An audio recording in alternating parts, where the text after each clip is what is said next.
So today we are discussing the left L5-S1 transforaminal endoscopic lumbar discectomy.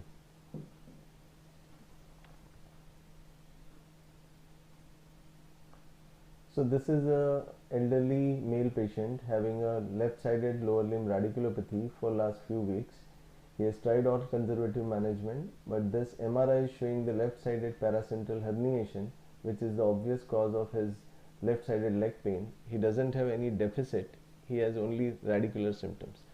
So let us see this surgery, which is transforaminal endoscopic surgery. We usually mark the entry point. The first we have marked the vertical midline, then this second line which is at the level of the disc, and then we try to mark a line which is avoiding the upper level of the iliac crest. Now this third line is on the lateral view, which is a disc inclination line. So we draw this inclination line keeping the rod at the anterior edge of the vertebral body, and we mark the inclination, and with this marking on the rod we are actually marking the PL entry point, posterolateral entry point. So once you mark PL, now this is the another entry point which is called as tip of spinous process as seen on the lateral view, where the tip of the rod is exactly on the tip of spinous process.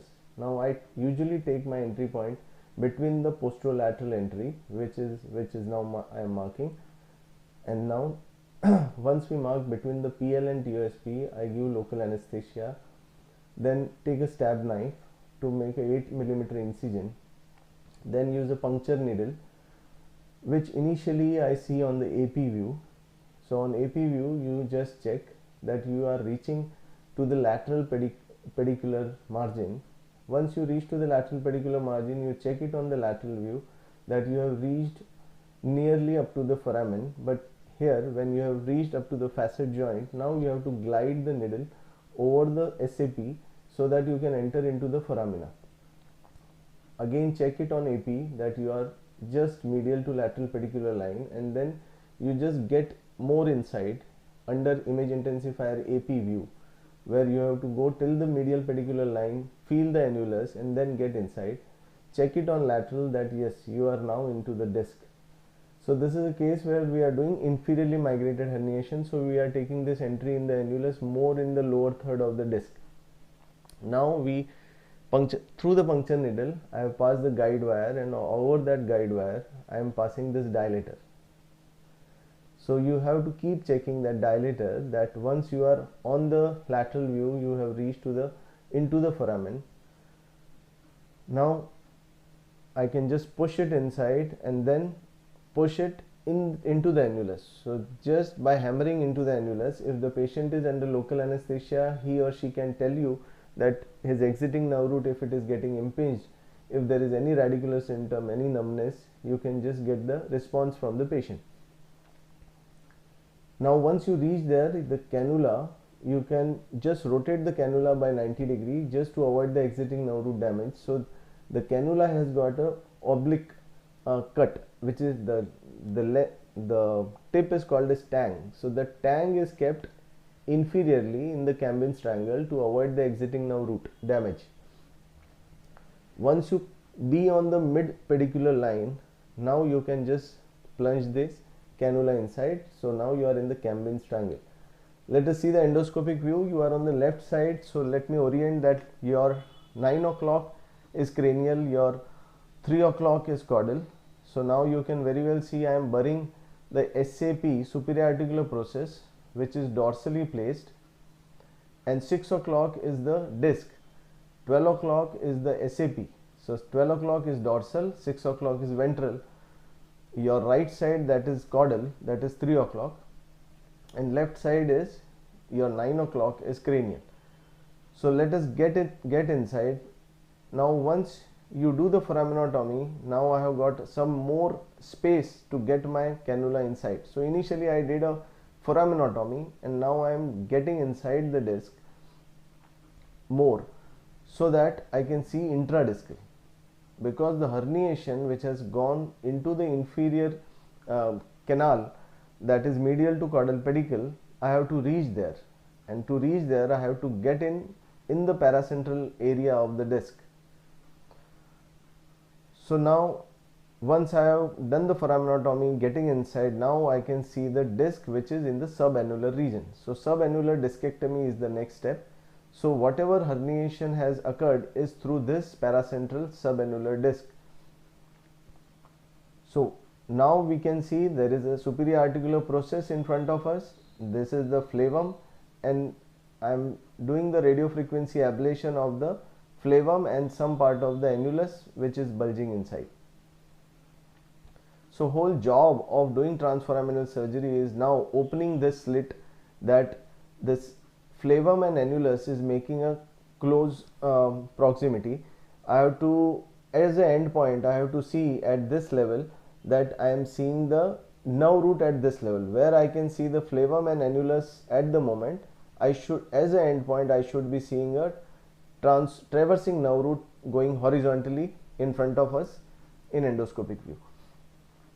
So first thing is a subannular discectomy. So this is the subannular discectomy, and at the end of this you could see there is a fragment which is coming out, which is through this is the annular fissure. So annular fissure is in the paracentral location. So I have removed the herniation, and now you can see this is the actual herniation which has gone inferiorly, and I have pulled the fragment out through that annular fissure which was lying in the paracentral location. Okay, so you can see the rent now, the black hole you can see in between in the, so that is the paracentral location. Now after the subannular discectomy and removal of the herniation, the job is not over. Now what you have to do is, the end point of transforaminal surgery is always doing a complete decompression, at least the ventral decompression of the traversing nerve root, and that is over when you see the nerve root properly well decompressed and fluttering.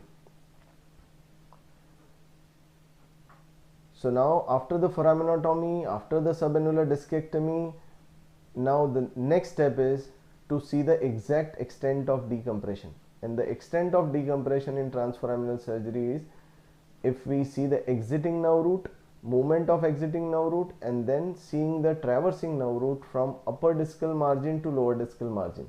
So at the moment what we are seeing is the inferior pedicular, the lower discal margin. So I have placed my burr there at the inferior discal margin. This is the U-shaped area. What you can see there is the junction of SAP, pedicle, and the vertebral body on your 3 o'clock of the screen. Now the decompression can be achieved when I will be able to remove this osteophyte. You can see the osteophyte, you can see the flavum. So now I am removing the flavum just to visualize the nerve root in a better way. So now you can see with the water column movement, the nerve root is showing a good fluttering. But to see the end point, I have to clear the upper discal margin as well as the lower discal margin. So burring of the upper discal margin will help removing the osteophyte from the upper discal margin. And once you remove the osteophyte, the nerve root will get a chance to come more ventrally. So through the transforaminal surgery, your job is to do a complete ventral decompression of the thecal sac and the traversing nerve root, and if required, if it is a case of foraminal stenosis, then I can do a foraminal decompression of the exiting nerve root. So now you can see in the middle of the screen, you can see this is the hidden zone of McNabb, where my burr is now trying to enter is the hidden zone of McNabb. It is, yeah. So once the burring is done, you can see the nice fluttering of the axilla, the traversing nerve root and the axilla. So if there is some kind of adhesions, then you have to remove those adhesions. You have to de-tether using a hook. This is a palpation hook, through which if there is some kind of osteophyte which is adherent to the nerve root, or if there is an annulus adherent to the nerve root, you have to de-tether. So my clearance is from upper discal margin to lower discal margin. So that is very important. So again and again I am emphasizing that this is where the upper discal margin, and this is called as hidden zone of McNabb. If you go through this upper discal margin, remove the osteophyte, remove the remnant of the hard annulus, then you will be able to enter into this hidden zone of McNabb. And that is how, once you remove, you can see immediately, you can see now the nerve root has come down. You can see major chunk of the nerve root now is better visible. Previously nerve root was absolutely not visible because this is a slit formed by the annulus and the flavum. Both were attached to each other, but now I have created adequate space between the two, and you can nicely see the traversing nerve root. But still the end point is not achieved. So let us see the end point. So what I need to do is I need to remove some more amount of superior articular process so that I get more and more space to visualize the nerve root. So this is what we are doing. Some more amount of bone is being removed. So I am removing some amount of flavum using the Kerrison punch. I am using the burr to do the foraminoplasty. Now as we remove more and more, you can see the nerve root. Now you can see the ventral and even the lateral aspect of nerve root, which is very nicely visible. But still you can see there is a small osteophyte there. Then you can see some annulus is still adhered to this area. So I am just sliding my palpation hook between the nerve root and the annulus. So this is called as detethering of the traversing nerve root.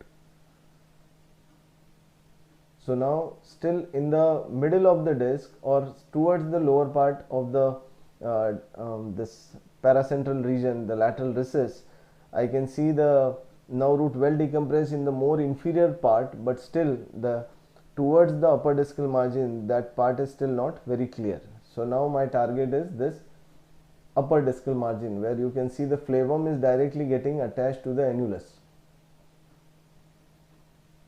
So again you have to raise the roof and lower the floor. The concept is raise the roof and lower the floor, means roof is formed by the superior articular process and the flavum, and floor is formed by disc as well as the adjacent vertebral body, the posterior edge of the adjacent vertebral body. So you can just remove some part of the osteophyte, remnant of annulus. If there is any hard annulus, that you have to remove. And once you remove this adequate ventral hard compressive element, then you will be able to see the nerve root in a better way.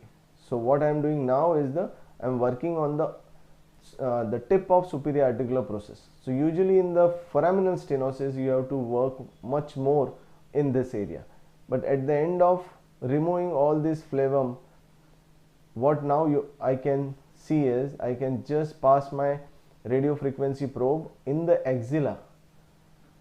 So now I am working underneath the exiting nerve roots. This is the upper discal margin. I have rotated the cannula. I can feel the DRG, that was a dorsal root ganglia, and this is the traversing nerve root.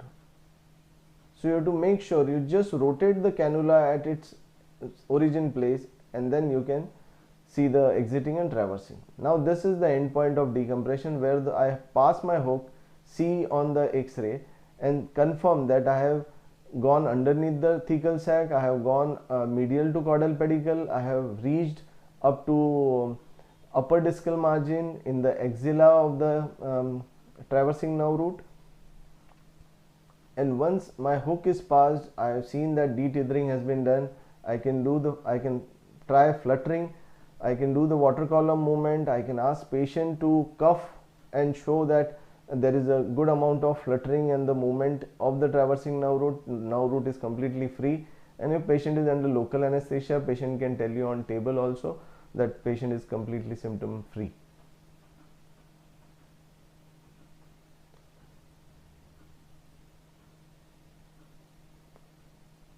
And once your job is done, what you need to do is just suck out all the fluid which has gone into the epidural space.